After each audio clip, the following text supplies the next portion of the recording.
அனைவருக்கும் வணக்கம். அந்த வீடியோவில் நம்ம என்ன பார்க்க போகிறோம் அப்படின்னா, சிந்தனை களத்தை நம்ம போன வீடியோவில் பார்த்துட்டோம். ஸோ இப்போ நம்ம கூம்போடைய முன்னேற்ற சோதனை. ஸோ இதில் பார்த்தீங்க அப்படின்னா கூம்போட வலைப்பரப்பு, மொத்த பரப்பு இது சம்மந்தமான முன்னேற்ற சோதனை தாங்க பார்க்க போகிறோம். ரைட்டு, வாங்க கொஸ்டின் போவோம். கொஸ்டின் என்ன, முதல் கொஸ்டின் என்ன அப்படின்னா, ஒரு டேஸை அதன் மைய அச்சாக கொண்டு சுற்றுவதன் மூலம் ஒரு திண்ம நேர்வட்ட கூம்பினை பெறலாம். அப்படின்னா என்ன அப்படின்னா, அப்படியே சொல்லுவீங்க. திண்ம நேர்வட்ட கூம்பு எப்போ வரும் அப்படின்னா, ஒரு செங்கோண முக்கோணத்தை, ஓகே, ஒரு செங்கோண முக்கோணத்தை, ஓகேவா, நல்லா நம்பிச்சுங்க, செங்கோண முக்கோணத்தை அதன் செங்கோணத்தில் தாங்கும், நல்லா நம்பிச்சுங்க, செங்கோணத்தில், செங்கோணம் இதான் 90 டிகிரி, ஓகே, செங்கோணத்தில் தாங்கும் பக்கத்தை ஒன்று, ஏதோ ஒரு பக்கத்தை வச்சு, ஓகேவா, அச்சாக, அதாவது மைய அச்சாக கொண்டு சுற்றுவதால் நமக்கு கிடைக்கக்கூடியது தான் நேர்வட்ட கூம்பு, ஓகேவா, ரைட். அப்போ செங்கோண முக்கோணத்தை அதன், ஓகேவா, நல்லா அதன் செங்கோணத்தை தாங்கும், செங்கோணம் இதுதான், ஓகேவா, செங்கோணத்தை தாங்கும் அச்சை, ஓகேவா, செங்கோணத்தை தாங்கும் பக்கத்தின் ஏதாச்சும் ஒரு பக்கத்தை, ஓகேவா, ஏதாச்சும் ஒரு பக்கத்தை வச்சு மைய அச்சாக வச்சு சுற்றணும் அப்படின்னா நமக்கு நேர்வட்ட கூம்பு கிடச்சிடும், ரைட். இப்போ அடுத்த ரெண்டாவது கொஸ்டின் பாருங்கள். நேர்வட்ட கூம்பின் அச்சு அதன் விட்டத்திற்கு எப்போவுமே என்னவாக தான் இருக்கும், செங்குத்தாக தான் இருக்கும். நம்ம உருளையே சொல்லியிருக்கோம், ஓகேவா. நேர்வட்ட கூம்பின், ஓகேவா, நேர்வட்ட கூம்பின் அச்சு, ஓகேவா, நேர்வட்ட கூம்பின் அச்சு, ஓகேவா, அதன் விட்டத்திற்கு தான், விட்டத்துக்கு எப்போவுமே என்னவாக தான் இருக்கும், செங்குத்தாக தான் இருக்கும், ஓகேவா. நம்ம இதே விஷயத்தை தான் நம்ம இதுலேயும் சொல்லியிருக்கோம், உருளையிலையும் சொல்லியிருப்போம், ரைட். ஸோ அடுத்த கொஸ்டின் பாருங்கள். மூணாவது கொஸ்டின் என்ன அப்படின்னா, ஒரு கூம்பின் வலைப்பரப்பு மற்றும் மொத்த புறப்பரப்பு ஆகியவற்றில் உள்ள வித்தியாசம் நான் சொல்லியிருக்கேன், ஓகேவா, ரைட்.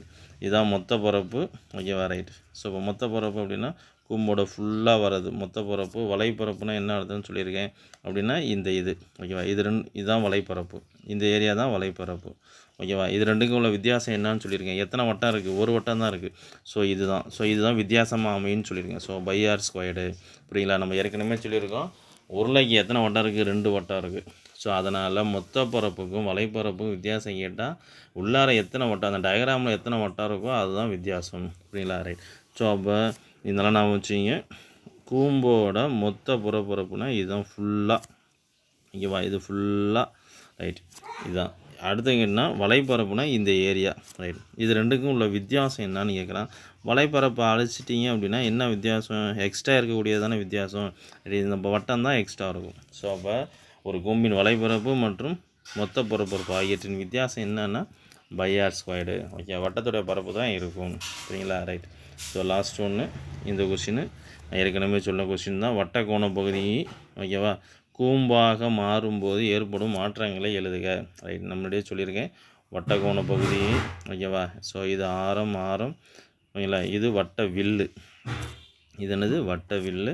ஸோ இது கூம்பாக மாறும்போது என்னவா மாறுன்ற விஷயத்த சொல்லியிருக்கேன், ஓகேவா, ரைட். ஆரம் என்னவா மாறும், ஸ்லாண்டாக மாறும். வட்ட வில்லு என்னவா மாறும் அப்படின்னா அடி சுற்றளவாக மாறும், ஓகேவா, அடி சுற்றளவாக மாறும். இதுதான் சொல்லியிருக்காங்க. ஸோ பொறுத்துக்க சொல்லியிருக்காங்க, டைரெக்டாக பொறுத்துதா இல்லைன்னு பார்ப்போம். வட்டக்கோண பகுதி கூம்பு, ரைட். ஆரம் என்னவா மாறும், இந்த ஆரம் என்னவா மாறும், சாய்வு உயரமாக தானே மாறும்.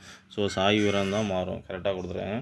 அடி சுற்றளவு, ஓகேவா, ரைட்டு. வட்டக்கோண பகுதியின் நல்லா நான் வச்சு இந்த இடத்துல மாறி இருக்கணும், இது இங்கே இருக்கணும், இது இங்கே இருக்கணும், ஓகேங்களா, ரைட். ஸோ அப்போ நல்லா நான் வச்சுங்க, இது மாறி இருக்குது, டேட்டா வந்து மாறி இருக்குது. Very simple. என்ன அப்படின்னா வில்லி நீளம் அப்படின்னா வட்டக்கோண பகுதியில் தான் வில்லி நீளம் இருக்கும். ஸோ இந்த டேட்டா இங்கே இருக்கணும், இது இங்கே இருக்கணும், ரைட்.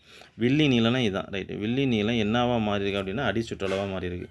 ஸோ இப்போ இதுவும் கரெக்டு, ரைட். அடுத்தது பரப்பு, வட்டக்கோணோட பகுதியோட பரப்பு இதுதான். ஸோ இந்த பரப்பு அப்படியே என்ன பண்ணும், வலைப்பரப்பாக மாறி இருக்கும்.